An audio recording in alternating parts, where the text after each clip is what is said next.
Hello and welcome back to the flower farm here in East Yorkshire.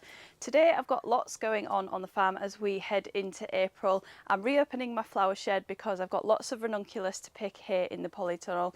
There's lots of seed sowing going on, the perennials are springing back to life, and I'm just generally excited for the season ahead this week, so I thought I would bring you along with me. Like I said, I'm opening my flower shed, so I'll be picking flowers, bunching them and putting them out in the shed and seeing whether they sell after the shed being closed for a good few months. And then I'll be giving you a tour of what is going on in the fields at the moment, where I'm at with seed sowing and other jobs that I've been doing on the farm in the last couple of weeks. So I hope you'll enjoy following along in this video, and please don't forget to like the video and subscribe if you're not already, and write me a comment and say hello.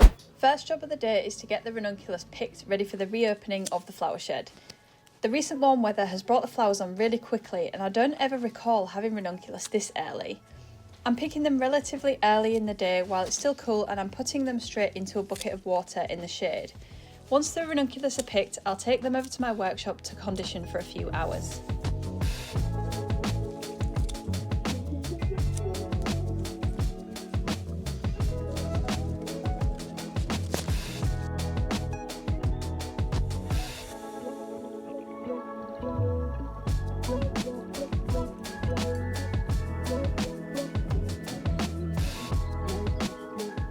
Another job I made sure to do while the weather was nice is to remove the tarpaulins from the Dahlia tubers. This will allow the soil underneath to dry out a little. Dahlia tubers don't like too wet conditions, so by removing the covers the soil can ventilate a little easier. The soil is protected from the weather by the hay, leaf and wool mulch that I laid down in autumn, which means the soil won't fully dry out, but it will retain a nice level of moisture.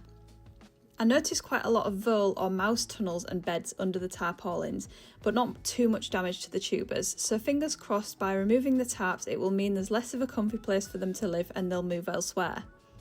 Another pest I'm a little concerned about is slugs. By placing the tarpaulin and the organic materials down, I've created the perfect place for them to live and overwinter. So I made sure to sprinkle a few organic slug pellets down to protect those super tasty new Dahlia shoots. I also had a little dig around and noticed a shoot on one of the tubers. This makes me really excited for summer.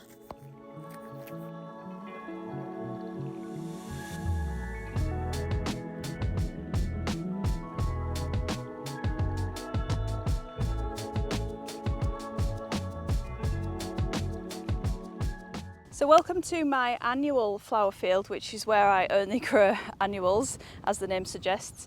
And in here I've got lots of mulch down on the ground. I've got straw on these empty beds just because my cover crop didn't germinate, and I'm doing what I can to protect the soil underneath since I don't have living roots in here. And as you can see behind me, I've got the plastic sheeting, and a couple of days ago I came in here and I mowed down the cover crop that was underneath here, so there was a mixture of rye and vetch, and the rye is a little bit more difficult to kill off than some other cover crop species, so that is why I have mowed it down now, and I'm sheeting it over for a few months, and I'm hoping to be planting out in June, July time.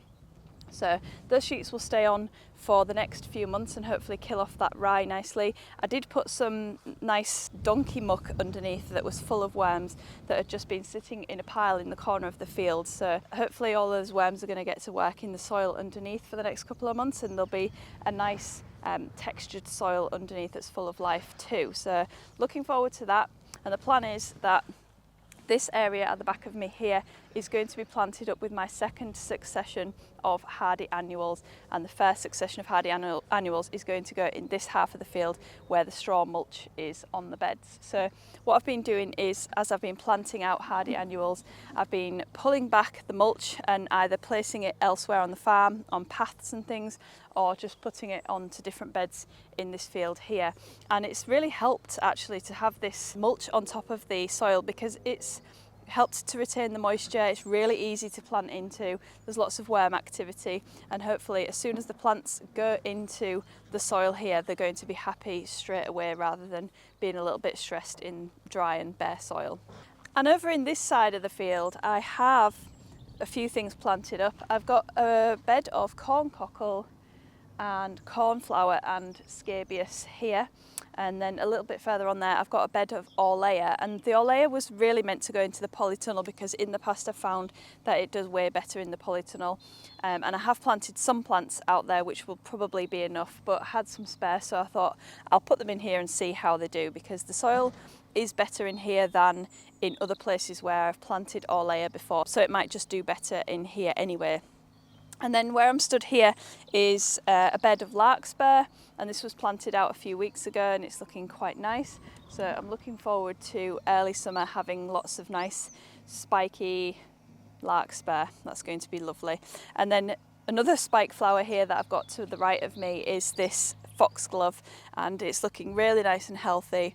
It's starting to elongate slightly now, so hopefully it won't be too long before we have flowers there, and I'm really looking forward to those. I think these are majority apricot and peach colour, so that is just going to be fabulous. And then beyond that, there's another bed of Dorcas that I planted out. I really took a chance on the Dorcas. I probably shouldn't have planted it out because it wasn't very healthy, but I did it anyway just as an exercise, just to see how it would do. It's looking like it's struggling. I did notice it had some aphids on it. That's why I haven't got my hopes up that it's going to do very well. And then I've got a little section of poppies, and then I transplanted some Nigella out that was self-seeded from the polytunnel into this field here, and I've actually planted it out twice, and each time I do it, it gets eaten by something. It might be pigeons, or there is actually a couple of pheasants that are living in here, which I'm not sure whether they would actually eat Nigella. They haven't eaten anything else, but it could be them that's pecking on it, or it could be something else. So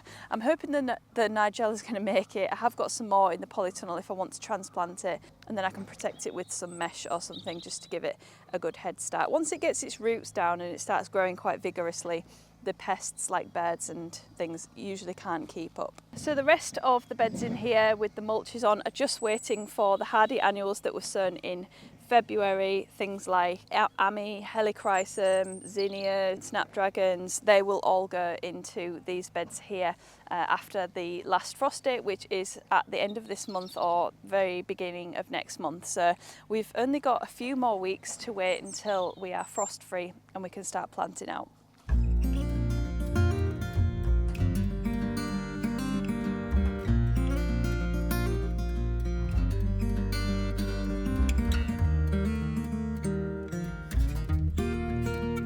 This time of year, it's important to keep our plants happy and growing as well as possible. I was given this tray of snapdragons from my friend and fellow flower farmer Hattie, also known as Gathered at Dusk. I'm potting them on into some bigger pots to grow them on before planting out into the field.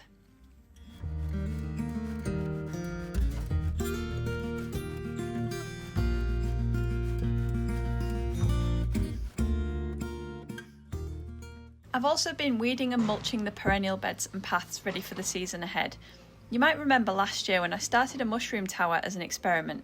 I inoculated straw and wood chips with wine cap mushroom spawn and placed it in a mesh ring in the hope of harvesting mushrooms sometime in the future.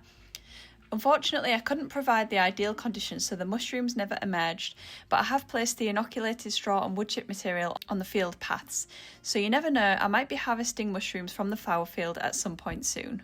Now that I'm getting well caught up on the field jobs, I'm going to head back to my workshop to get the Ranunculus bunched up ready for sale.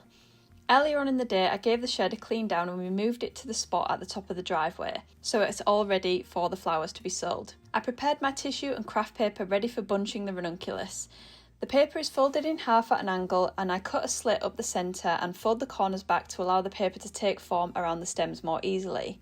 Once the paper is prepared, I arrange 10 stems per bunch to sell in the shed. The paper is secured with tape before adding a care card and a branded sticker. It feels so good to be working in my new workshop with flowers again after the winter break.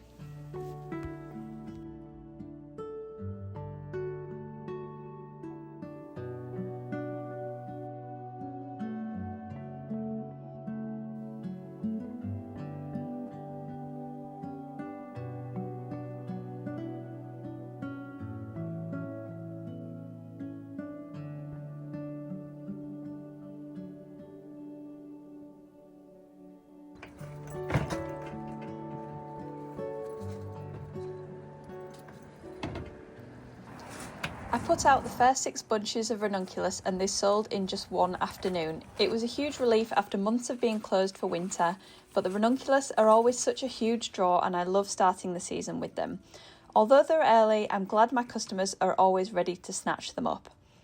Thank you so much for watching this video. Don't forget to click subscribe so you can follow along with my flower farming adventures this summer.